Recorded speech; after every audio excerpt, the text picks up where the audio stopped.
saya itu pendakwah itu kiri. Itu dulu.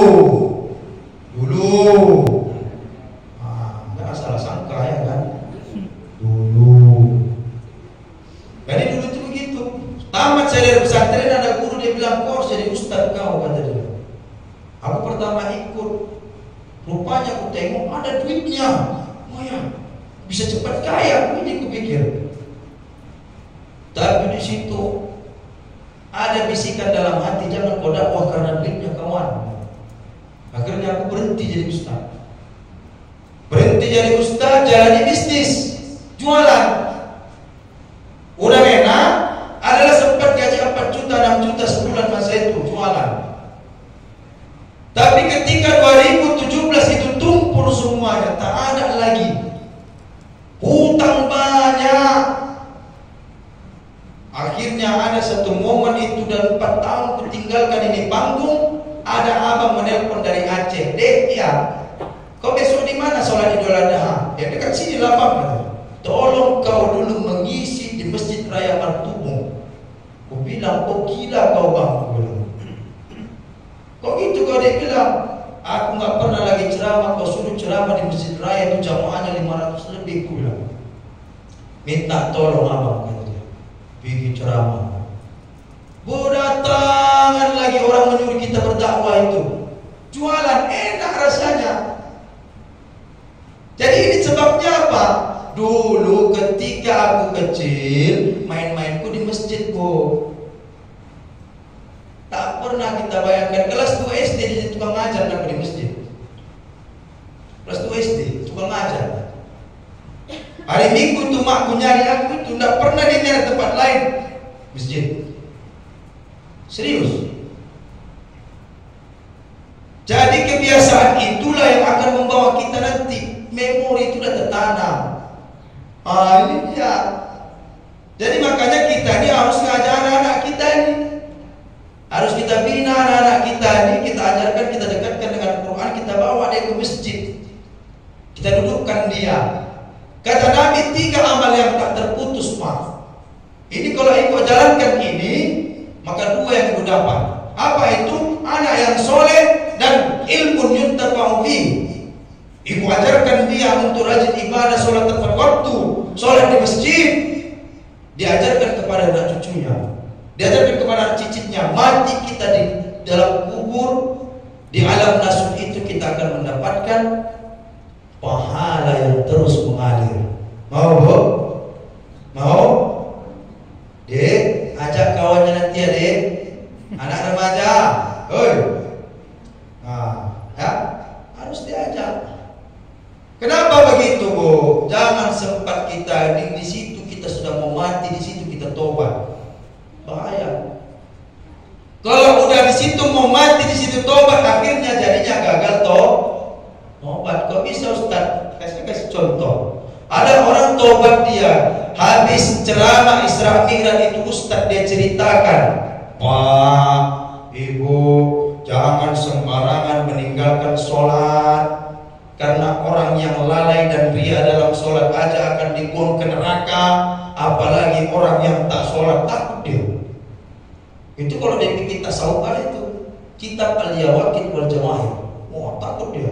Wah, akhirnya dia sholat Ramadan, tarawih sholat pertamanya, Bu.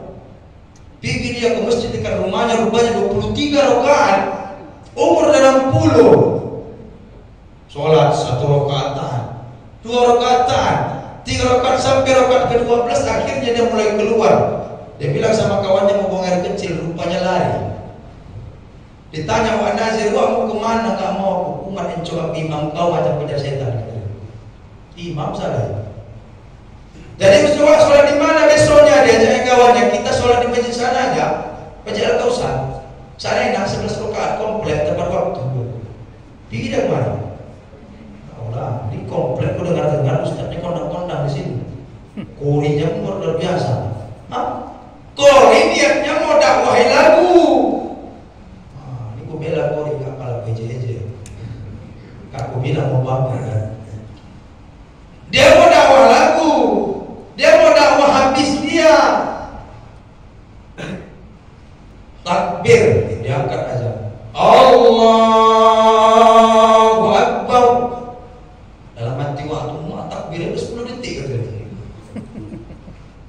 Bismillahirrahmanirrahim.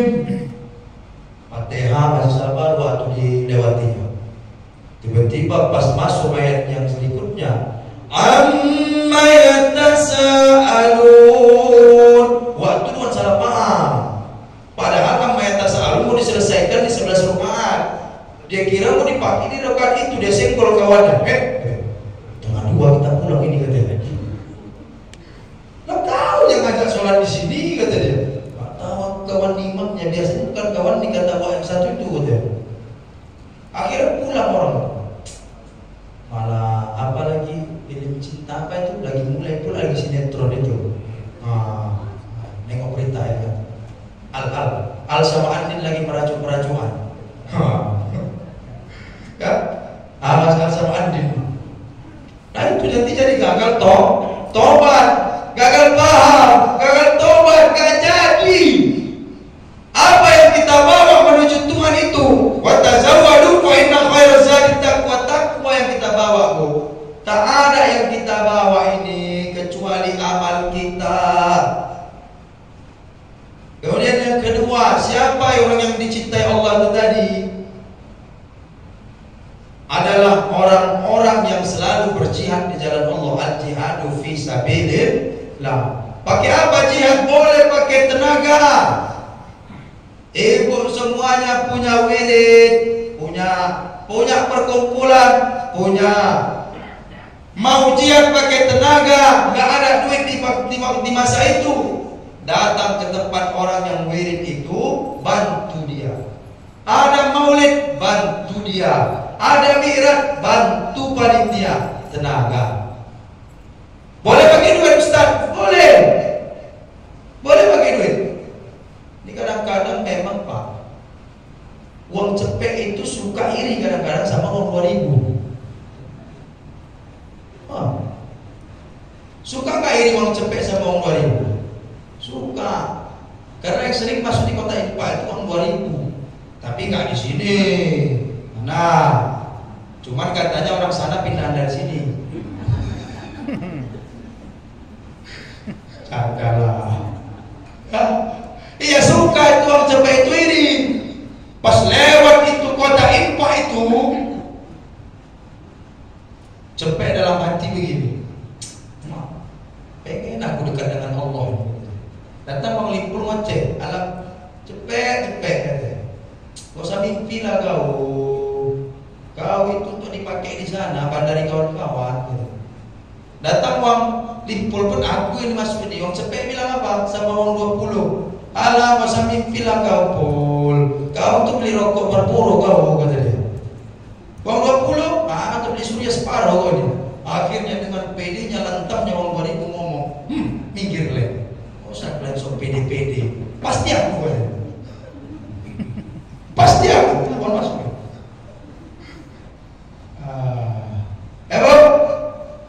Kalau ada infak sedekah itu kasih, sumbang. Berapa Ustaz? Berapa yang mampu? Mampu cepet, mampu limpul, mampu 20.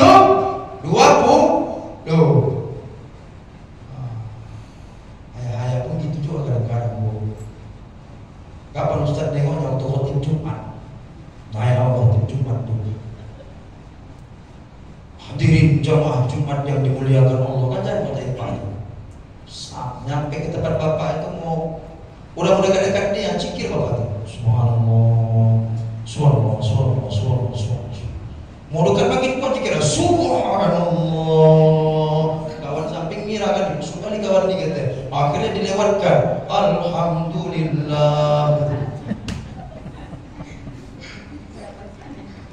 Pak, kita ini Pak, dalam agama juga diajarkan orang kalau mau dapat naungan, kalau mau dapat pertolongan dari siapa? Dari Allah. Di mana? Di hari kiamat. Syaratnya ngapain? Ada 3 kata Nabi, salah satunya adalah humul mut'imul ja'i. Orang yang suka ngasih makan orang yang lapar. Ustaz dah makan? Belum. Lapar. Nah, kasihlah makan. sedekah, nyumbang. Nah, ini dia maksudnya. Al-yadul ulya khairun min yadi sufla. Tangan di atas lebih baik dari tangan di bawah.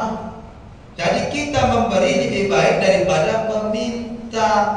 Cincin dah 5, jangan lagi tambah-tambah, kecuali niatnya invest. Itu anak, ya, gelang udah 10, tambah lagi, mati, dead. Bapak kawin lagi yang pakai. Kalah, jangan itu, ya. Jadi jihad di jalan Allah. Kemudian yang ketiga siapa, Bu?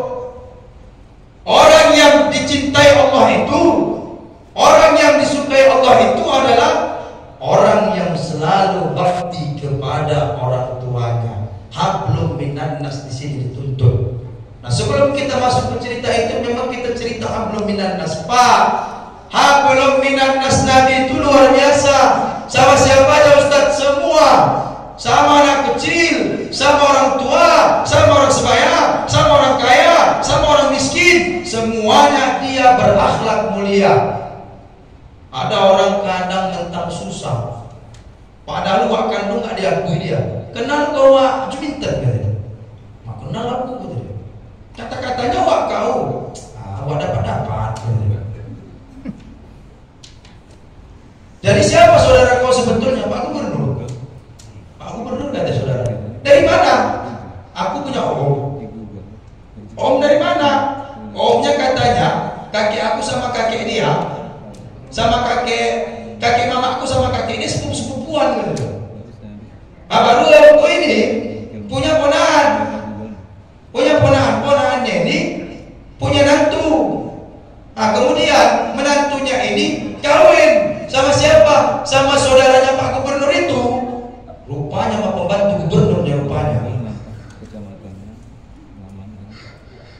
Jadi kadang-kadang kita yang kaya kita anggap, yang miskin kita anggap. Gak boleh gitu. Hidup ini kadang kita di atas, kadang kita di bawah. Ada syair orang Batak begini, Pak, Bu. Mulodungnya wa inna di badan tinggal mabayada hartona bagan. Kalau sudah nyawa tak lagi di badan, ruh itu ditarik dari jasad, maka tinggallah semua harta yang kita miliki.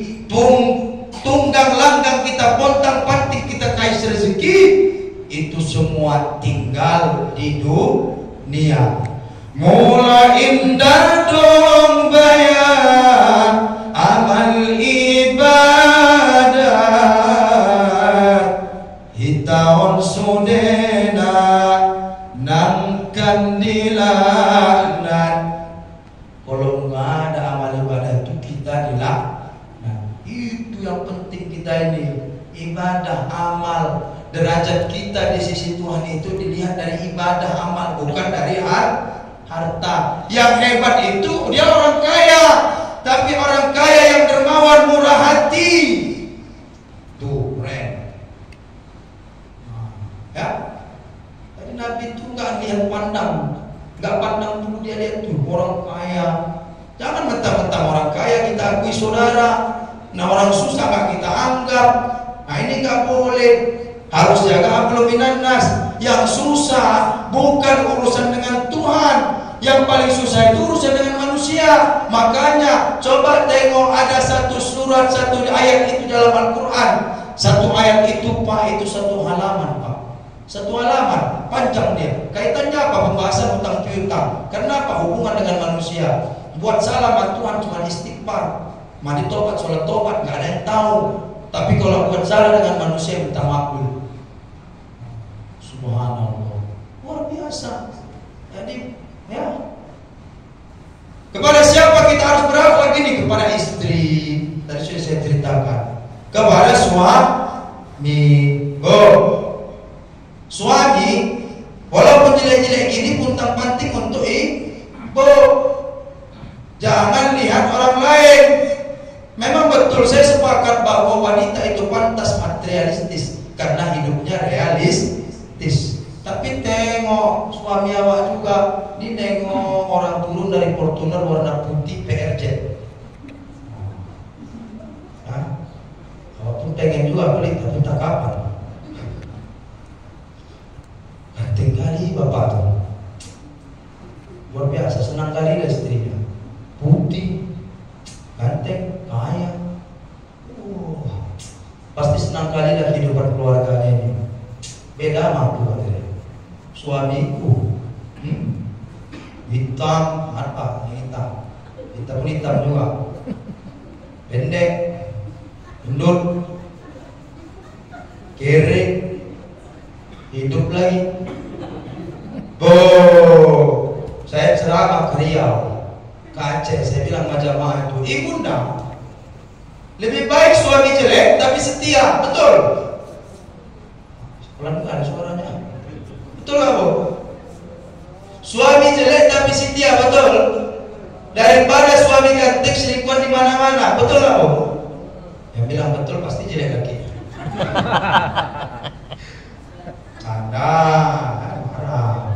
Ya, ini adik Maulana ini kawan sebelah saya. Udah nikah deh. Dulu belum nikah. Yang diincarnya udah nikah sama orang. Ya bunda harus sama anak. Ya. Kemudian tadi yang saya sampaikan apa? Anak ke orang tua, kemudian orang tua ke anak. Orang tua ke anak, kita sopan, kita sayangi, kita baik, Bu. Udah tua kita kemana kita lari kalau enggak ke? Nah, itu dia. Kemudian itu yang saya katakan tadi, orang yang paling dicintai Allah itu adalah orang yang suka merawat orang tuanya. Ini bunda, orang tuaku semua dimuliakan Allah. Di terakhir saya sampaikan, saya ada cerita satu kisah ini di tahun 2014. Ini sekitar berapa tahun yang lalu? 8 tahun yang lalu. Ada di Saudi Arabia itu satu keluarga itu masuk ke pengadilan tinggi. Dalam kasus apa Ustaz? Warisan? Tidak. Apa Ustaz? Memperebutkan hak asuh orang tua, Pak. Jadi si anak ini yang bernama Aizan, dialah abangannya. Adiknya di kota merantau. Suatu ketika datanglah si adik ke kampung halaman. Dia jumpai adiknya ini, abangnya ini. Abangku Aizan, ya. Hari ini aku udah sukses Bang, ya. Udah sukses. Aku punya usaha, aku punya mobil, rumahku di kota, dekat dengan rumah sakit, dekat dengan apa segala macam, pembantu ada. Maksud si adik baik. Sebetulnya supaya abangnya punya waktu juga mengirahi cita-cita seperti yang dia rasakan. Biarlah bang aku lah yang mengurus mama. Si abang langsung sensitif, bawa perasaan. Dia bilang sama adiknya, "Dek, kau sudah punya harta banyak, masih mau kau ambil lagi hartaku yang satu ini?" kata dia. Subhanallah. Masih mau kau ambil lagi ini? Di mana perasaan kau jadi manusia? Kurang apa lagi kau yang dikasih Allah itu? Si adik tetap dengan pikiran yang jernih. Akhirnya supaya abangnya ini paham, dia kalah. Dia bawa ini kasus ke pengadilan tinggi. Sedih pilu yang dirasakan oleh Aizan ketika hakim mengetuk palu 3 kali, tok, tok, tok. Kasus ini dimenangkan oleh adiknya Aizan.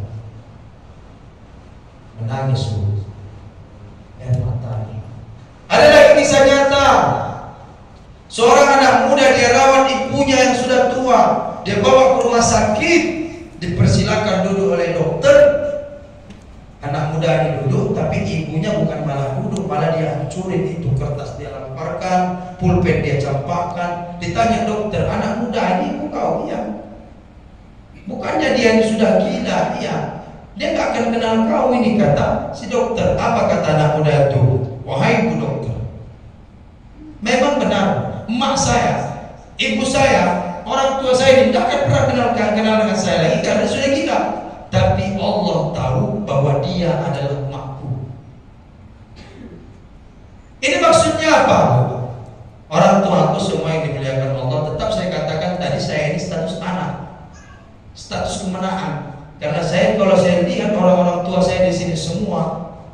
wajahnya, usianya, perawakannya sudah sebaya macam om saya, atau ada yang sebaya dengan ayah saya. Jadi di sini anak mengingatkan kepada orang tuaku semua bahwa orang tuaku semua juga punya emak, juga punya ayah. Mungkin dulunya hidup kalian susah di kampung, merantau ke kota, jadi orang sukses, bisa beli rumah di perumahan ini, jadi orang kaya. Tapi ingatlah Pak, anakmu ini, ingatlah Bu, anakmu ini mengingatkan, menasihati, bukan menasihati tapi mengingatkan kepada kita semua bahwa kita juga terlahir dari rahimnya seorang ibu. Ada pepatah yang mengatakan satu orang ibu dan satu orang ayah mampu mengurus 1, 2, 3, 4, 5 hingga 6 anaknya. Tapi satu orang anak atau 10 orang anak belum tentu mampu mengurus satu orang ibu, satu orang ayah. Luar biasa, subhanallah. Begitulah hebatnya orang tua itu. Makanya Allah katakan habis menyembahnya, wabil walidaini ihsana. Nomor 2 posisinya. Ada jamaah nanya kepada saya, Ustaz, di mana rumah wali Allah itu? Ku bilang, ngapain kau capek nyari wali Allah? Itu ada di rumah kau. Siapa itu? Emak kau. Siapa itu? Ayah kau. Itu wali. Ridho Allah, biridho walidain. Ridhonya Allah terletak pada ridho orang tua. Murka Allah terletak pada murkanya orang tua. Oh, anak kecil dulu itu sering dibawa ayahnya sholat ke masjid, dibawa ayahnya sholat ke masjid supaya nanti jadi tokoh agama, jadi pendakwah kondang kemana-mana. Dia bawa sholat ke masjid. Suatu ketika ayah ini katakan kepada anaknya, sebetulnya ayah ini tak pandai khutbah. Ayah ini pengen ada anak ayah itu yang bisa, yang mampu menjadi tokoh agama, jadi ustaz itu macam itu, Abu Bakar Bashir kalau itu. Ya, bukan dilihat dari sisi negatifnya ya, dari positifnya. Akhirnya dia masukkan anak ini ke pondok pesantren. Bu, kelang 6 bulan dari pondok pesantren anak ini meninggallah ayahnya. Sedih anak itu, menetes air matanya, menetes air matanya. Dia beranggapan bahwa takkan ada lagi yang bisa menyekolahkannya, tapi emaknya tak putus asa, akhirnya tamat dia. Seperti yang saya katakan, dia menjadi seorang pendakwah. Sudah dia tolak itu jadwal ceramah banyak pun dia tolak, akhirnya tetap menjadi seorang pendakwah. Dan dia juga berbisnis. Karena orang yang saya ceritakan itu ada di hadapan ibu. Jadi ayahku sudah meninggal, dimasukkan ke pesantren. Tapi saya percaya bahwa ayah itu hari ini bahagia karena cita-citanya tercapai. Jadi kita ini Pak, Ibunda semuanya, ayo kita ini tetap berbakti kepada orang tua kita.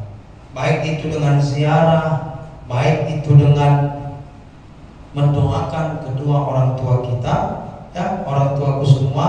Inilah sifat yang ditanamkan oleh Nabi Muhammad Sallallahu Alaihi Wasallam kepada kita.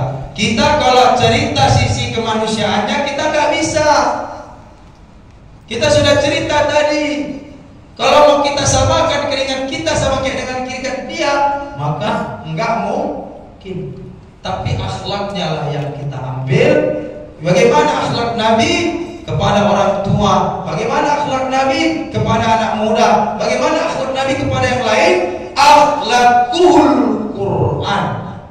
Apa yang diperintahkan Quran dia kerjakan, dan apa yang dilarang Quran dia kerjakan. Begitulah Nabi. Maka kalau kita ngaku cinta Nabi, maka harus kita lakukan apa yang dianjurkan Nabi kepada kita semua.